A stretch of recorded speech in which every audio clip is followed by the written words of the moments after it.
दोस्तों, आज हम बात करने जा रहे हैं भारतीय सिनेमा के इतिहास की उस एकलौती अदाकारा की जिसकी सिर्फ एक मुस्कान और लटके झटके पर 90 के दशक का पूरा हिंदुस्तान अपना दिल हार बैठता था। एक ऐसी स्टार जिसके नाम से ही फिल्में हिट हो जाया करती थी और जिसके डांस के आगे उस दौर के बड़े बड़े हीरोज की चमक फीकी पड़ जाती थी।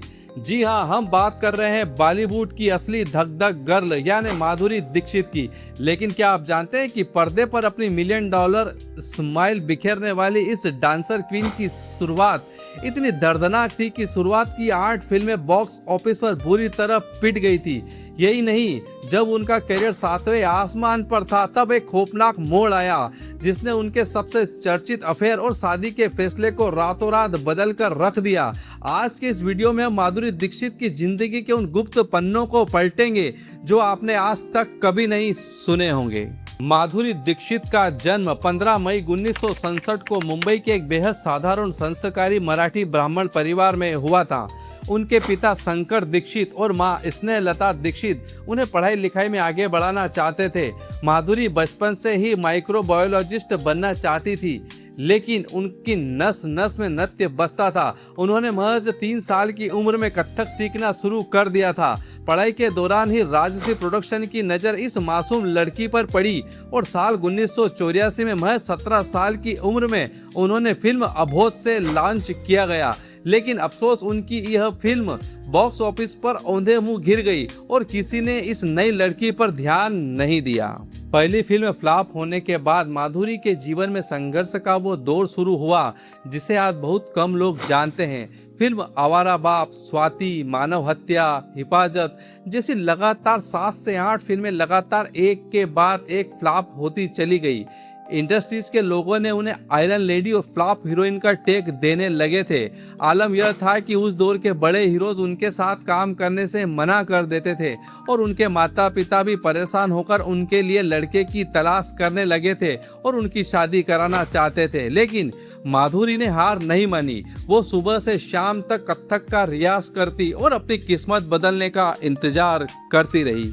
और फिर आया साल 1988 जिसने माधुरी दीक्षित की तकदीर को एक झटके में बदल कर रख दिया। डायरेक्टर एन चंद्रा ने उन्हें अनिल कपूर के अपोजिट फिल्म तेजाब में साइन किया। इस फिल्म में कोरियोग्राफर सरोज खान की कोरियोग्राफी में फिल्माया गया गाना 1 2 3 पूरे देश में महामारी की तरफ फैल गया। थिएटर्स में लोग स्क्रीन पर सिक्के उछालने लगे और यह गाना उस दौर का सबसे बड़ा ऑल टाइम चार्ट बस्टर बन गया।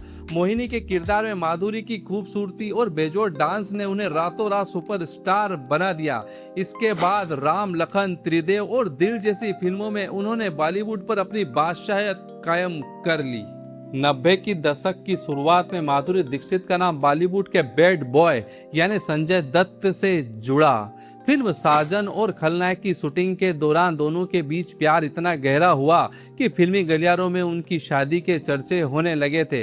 लेकिन साल 1993 में ऐसा खौफनाक भूचाल आया जिसने सब कुछ तबाह कर दिया। 1993 में मुंबई बम धमाकों के बाद संजय दत्त का नाम टाडा कानून के तहत आर्म्स एक्ट में आ गया और पुलिस ने उन्हें गिरफ्तार कर लिया। संजय दत्त के जेल जाते ही माधुरी का नाम विवादों में घिरने लगा। अपने करियर और परिवार की इज्जत बचाने के लिए माधुरी ने रातों रात संजय दत्त से सारे रिश्ते तोड़ दिए और अपनी जिंदगी में कभी पीछे मुड़कर नहीं देखा।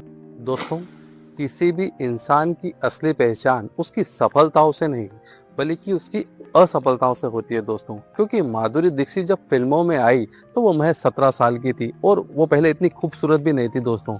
और उनकी पहली ही डेब्यू फिल्म फ्लॉप हो गई थी और उसके बाद उनकी लगातार 6-7 फिल्में भी फ्लॉप हो गई दोस्तों। लेकिन उन्होंने हार नहीं मानी, उन्होंने हिम्मत नहीं हारी दोस्तों और अपना डांस, जो उनकी कला थी, उनका नृत्य, वो करती रही, लगातार उसकी प्रैक्टिस करती रही और आगे चलकर वो अपने अभिनय और अपने डांस के बलबूते पर बॉलीवुड की सबसे बड़ी सुपरस्टार बनी दोस्तों। और आज भी जब बॉलीवुड में एक बेहतरीन डांसर की बात होती है तो माधुरी दीक्षित की बात जरूर होती है दोस्तों। चलिए अब वीडियो में आगे बढ़ते हैं और देखते हैं माधुरी दीक्षित जी का जिंदगी का आगे का सफर दोस्तों। संजय दत्त से अलग होने के बाद माधुरी ने अपना पूरा ध्यान काम पर लगा दिया।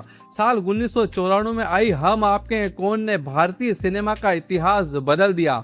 इस फिल्म में निशा के रोल के लिए माधुरी दीक्षित को 2.7 करोड़ रुपए की फीस मिली थी, जो उस दौर के फिल्म के लीड हीरो सलमान खान से भी ज्यादा थी।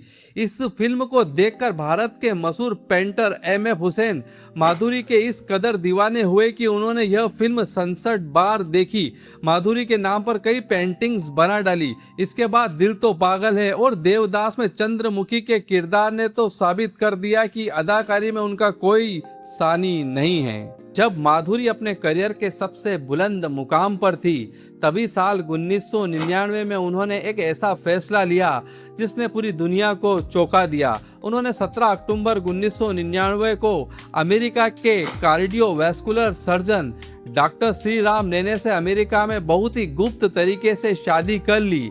इस शादी की भनक बॉलीवुड में किसी को भी नहीं लगने दी गई। शादी के बाद माधुरी ने हंसती खेलती फिल्म इंडस्ट्री, शोहरत और स्टारडम को एक पल में छोड़कर अमेरिका में एक आम गृहिणी बनकर रहने का फैसला कर लिया। वहां वो खुद खाना बनाती थी, ग्रोसरी खरीदती थी और किसी को पता भी नहीं चला कि वो भारत की इतनी बड़ी सुपरस्टार है। करीब 12 साल तक अमेरिका में रहने और 2 बेटों अरिन और रायन की परवरिश करने के बाद साल 2011 में माधुरी दीक्षित अपने परिवार के साथ हमेशा के लिए भारत लौट आई और उन्होंने आजा नस्ले, डेढ़ इश्किया और हाल ही में आई भूल भुलैया 3 जैसी फिल्मों में अपनी दूसरी पारी की शुरुआत की।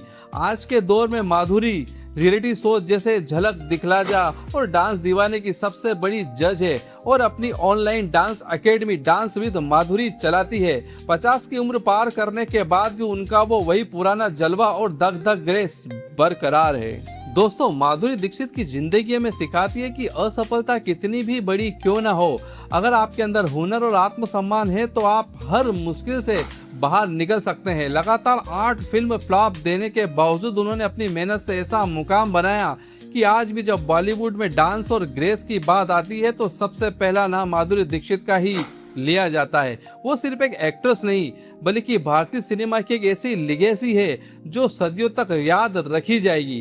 दोस्तों, माधुरी दीक्षित का कौन सा गाना या फिल्म आपकी पसंदीदा है? तेजाब का 1, 2, 3 या देवदास का मार डाला? कमेंट में जरूर बताएं और अगर वीडियो पसंद आया हो तो इसे लाइक करें और चैनल को सब्सक्राइब करना ना भूलें। मिलते हैं अगले वीडियो में। धन्यवाद।